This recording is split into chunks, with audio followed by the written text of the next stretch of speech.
ഇങ്ങനെ സങ്കടപ്പെട്ട് മനസ്സിനെ വേദനിച്ച് ഭക്ഷണം കഴിക്കാതെ വീട്ടുകാരുടെ മുമ്പിൽ സുഹൃത്തുക്കളുടെ മുമ്പിലൊക്കെ എന്താണ് കാര്യമെന്ന് പറയാൻ പറ്റാതെ ഇങ്ങനെ നടന്നു. അല്ല, ഇങ്ങനെ നടന്നു. അപ്പൊ മറ്റേ ആൾക്ക് നോവുമല്ലോ, മറ്റേ ആൾക്ക് നിങ്ങളോട് അങ്ങ് ഇഷ്ടം കൂടും, എന്നിട്ട് ഓടി വരും. ഓ പിള്ളേരെ, ഏറെ പ്രിയപ്പെട്ട ഒരാൾ പറഞ്ഞിരുന്നു എന്ന് കരുതിയാൽ മതി. അല്ലെങ്കിൽ കഴിഞ്ഞു പോയ ഇത്രയും വർഷത്തെ ജീവിതത്തിനിടയിൽ ഒരുപാട് മനുഷ്യരെ കാണാനും കേൾക്കാനും പറ്റിയത് കൊണ്ട് അതിന്റെ അറിവിന്റെ വെളിച്ചത്തിൽ പറയുന്നു എന്ന് കരുതിയാൽ മതി. നിങ്ങൾ നിങ്ങളുടെ റിലേഷൻഷിപ്പിനെ മെയിൻറ്റെയിൻ ചെയ്യാൻ ഒരുപാട് എഫേർട്ട് എടുക്കുകയാണെങ്കിൽ ആ റിലേഷൻഷിപ്പ് ഒരു പരാജയമാണ്. ഹെൽത്തി ആയിട്ടുള്ള മനോഹരമായിട്ടുള്ള റിലേഷൻഷിപ്പിന് നിങ്ങൾ ഒരുപാട് എഫേർട്ട് നോക്കണ്ട. വളരെ ചെറിയ ചെറിയ ചെറിയ കാര്യങ്ങൾ ശ്രദ്ധിച്ചാൽ മതി.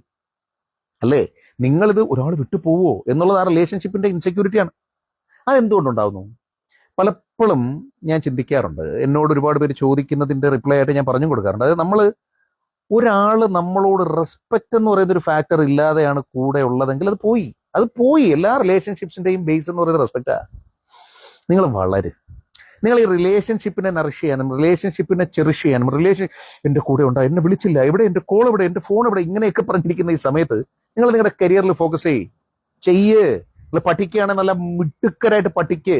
അല്ല, ജോലി ചെയ്യുകയാണെങ്കിൽ കൂടുതൽ ഓപ്പർച്യൂണിറ്റീസിലേക്ക്, നല്ല ജോലികളിലേക്ക് പോ. അല്ല, ബിസിനസ് തുടങ്ങുക, നിങ്ങളുടെ ഒരു ബ്രാൻഡ് ഉണ്ടാക്ക്.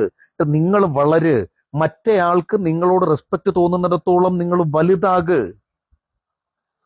ഒരു റിലേഷൻഷിപ്പിനെ ഹെൽത്തിയായി കൊണ്ടുപോകാനായിട്ട് ഒരുപാട് എഫേർട്ട് എടുത്താൽ അത് അത്ര നല്ല റിലേഷൻഷിപ്പ് അല്ല.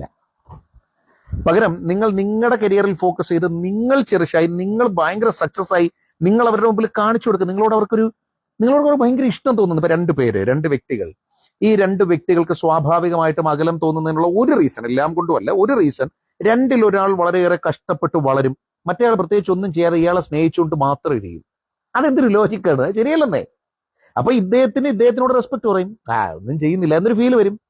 പകരം രണ്ടുപേരും ഒരാൾ ഈ പറഞ്ഞ പോലെ ഇൻകം ജനറേറ്റ് ചെയ്യുമ്പോൾ മറ്റേ ആളും സപ്പോർട്ട് ചെയ്യാനായിട്ട് ഇൻകം ജനറേറ്റ് ചെയ്യുക, അതല്ലെങ്കിൽ അതിനോളമോ അതിന് മുകളിലോ ഇൻകം ജനറേറ്റ് ചെയ്ത് ബ്രാൻഡുകൾ ഉണ്ടാക്കുക, ബിസിനസ് ചെയ്യ്.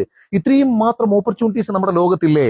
ഒരുപാട് ഇൻവെസ്റ്റ്മെന്റ് ഒന്നും വേണ്ട ഒരു ബിസിനസ് തുടങ്ങാൻ. അല്ലെ, നിങ്ങൾ നന്നായിട്ട് പഠിച്ച് നിങ്ങൾ തന്നെ ഞങ്ങൾ മിടുക്കരാണെന്നും നമുക്ക് റെസ്പെക്ട് കിട്ടുന്നതുമായിട്ടുള്ള ഒരു പൊസിഷനിലേക്ക് നിങ്ങൾ മനസ്സിലാഗ്രഹിച്ച ആള് നിങ്ങൾക്കൊരു റെസ്പെക്റ്റും തരും, ഇഷ്ടവും തരും. ഞാൻ പറയുന്നതിൽ സത്യത്തിൽ മറ്റൊന്നും തോന്നരുത്. അതാണ് അതിന്റെ സത്യം. നമ്മുടെ കൂടെയുള്ള ഒരാള് ചുമ്മാ ഫുൾ ടൈം സ്നേഹിച്ചുകൊണ്ടേ ഇരിക്കുകയാണ്, അത് മാത്രമാണ് അയാളുടെ ജോലി എങ്കിൽ വലിയ വില കിട്ടൂലേ. കേൾക്കുമ്പോൾ ദേഷ്യം വരും, വില കിട്ടൂല.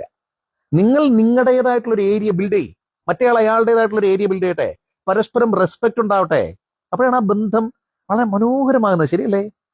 അതുകൊണ്ട് ഒരുപാട് സങ്കടപ്പെട്ടൊന്നും ഇരിക്കാതെ നിങ്ങളിൽ കൂടുതലായിട്ട് ഇൻവെസ്റ്റ് ചെയ്യാൻ നോക്ക്. ചെയ്യുവോ അതോ കരഞ്ഞോണ്ടിരിക്കുവോ? വരകട്ടെ പ്രകാശം.